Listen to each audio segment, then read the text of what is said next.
thought that this indie album with surf rock aspects and fusions all over was a pretty comfortable listen. The fat guitars and bass lines are pretty infectious, but the album as a whole tends to repeat itself, or it was lacking interesting aspects that the stronger tracks weren't. Like, they just didn't really have that charm that the other songs that I liked did.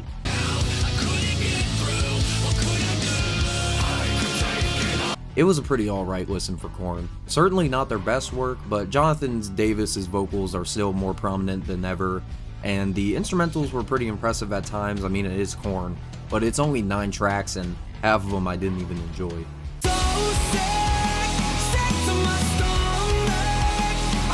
I got the wrong impression of Mod Sun after seeing the numerous collabs that he has been involved in, and I thought that he would just be another victim of the Travis Barker compression craze, but that is not it at all. Mod Sun really puts an emotional performance on all of these songs. Need it be a slower track like Single Mothers, or the 2 songs that have been stuck in my head because of the melodies, Eyelids and Revenge. The production is actually a lot better than I expected, and most of these tracks I still return to in my free time. Good pop punk. Good pop punk.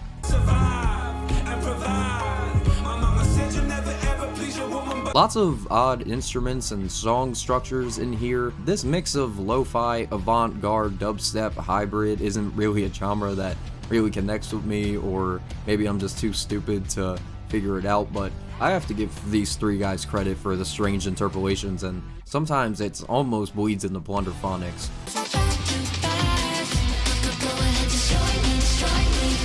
I think that there are a lot of songs on here that are admittedly pretty catchy, but at the same time, some of the songs either just drag on a little too long, or it seems like the songs may not have been mastered or fully finished, and it seems like Rebecca is still practicing a signature sound. It was a solid effort though.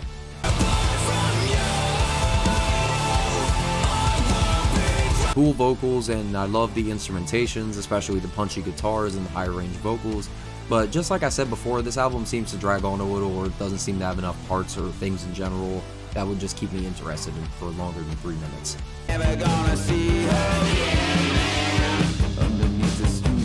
Generic indie rock album. I don't even think I have a single song saved from it.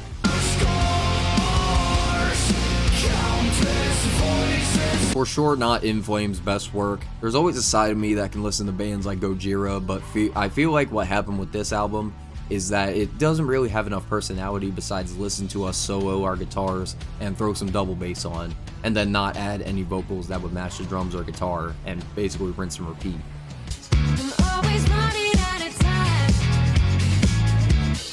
The wait was definitely worth it. I know many may not like Paramore's 2013 or 2017 albums because of their change from pop punk to pop/indie, but Paramore is one of those bands, in my opinion, like Bring Me the Horizon, where no matter what era you listen to them, you're still going to enjoy whatever you're listening to. And Paramore continues to have some of the catchiest indie pop tracks of the year, a song that has really grown on me since I first listened to C'est Comme Ça, and not to mention how lovely and serene the album is at times, with the gentle guitars and the always so amazing Hayley Williams' vocals as a combination. Adds for one of the 2 great comebacks of 2023, so let's get to the other one.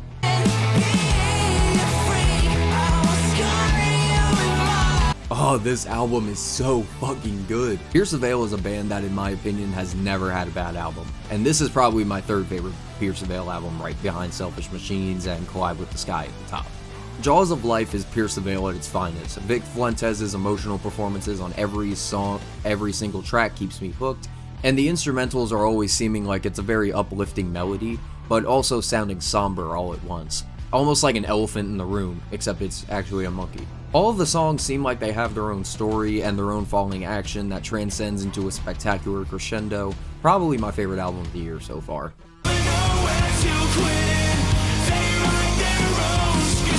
This album legitimately just sounds like a bunch of 3 Days Grace B-sides.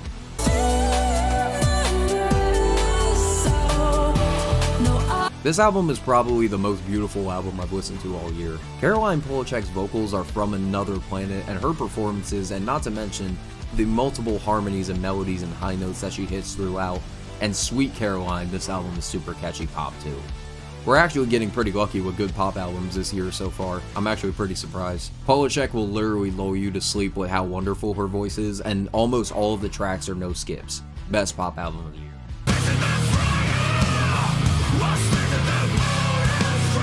I cannot get behind the knockoff Black Sabbath instrumentals, and not to mention, I just do not like the vocals at all. It's just so goofy, I cannot take it seriously. Are you up there climbing trees, singing brand? It's a shame. The acoustic tracks are actually all pretty good at least, especially Just Say I'm Sorry with Chris Stapleton probably being the standout. But under these 3 great songs is a bunch of grocery store pop garbage that I would never return to.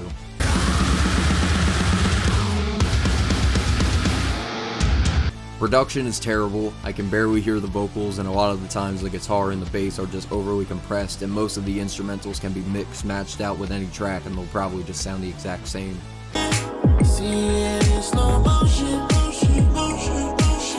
I think this is the first time I felt mid about an album because of the features being worse than the person whose album they're actually on. This album basically just consists of the typical Don Toliver sound that I would describe as a more ethereal Travis Scott or like a slow and reverb version of Juice WRLD.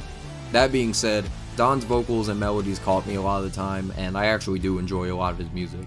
But honestly, there are times where the songs could have just been Don by himself, and the songs would have just been 10 times better. Like Glorilla on Leave the Club. Lil Durk's verse is alright, and Don does a great job too. And then once we get to the beat change, it just seems like they just faded 2 tracks in and out of each other, because it's just like oil and water. And then it just turns into a Glorilla track. And even then, her verse is pretty weak too. And we can say that Glorilla is not that strong of a rapper.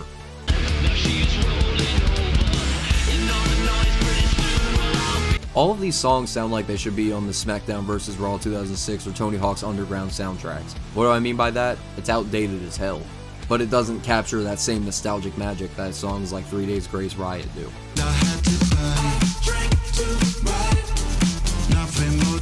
Gorillaz just never seem to disappoint. Cracker Island is full of very soothing vocals from 2D and gentle melodies with some of the best features I've ever seen. Stevie Nicks, Beck, and Frank Zappa's son all on the same album.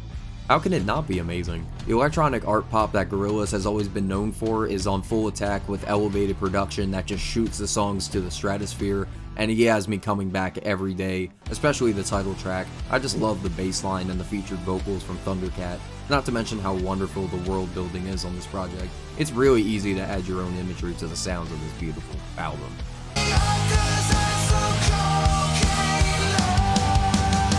Not their best work. I think the humor on this project is a little bit less tongue-in-cheek and clever quips. Instead, they just talk about their dicks being small.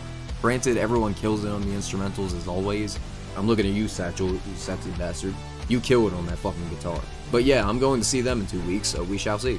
Alright, so that was February. We had some good, pretty decent albums and some pretty bad ones. That Pierce the Veil, Paramore, and Gorillaz, they are definitely in contempt for best albums of the year for me so far. Hope you guys are enjoying the video a week finally getting back on that grind and, you know, getting everything out. So if you guys want to see more, like and subscribe and comment, check out my main channel, and I will see you guys next time.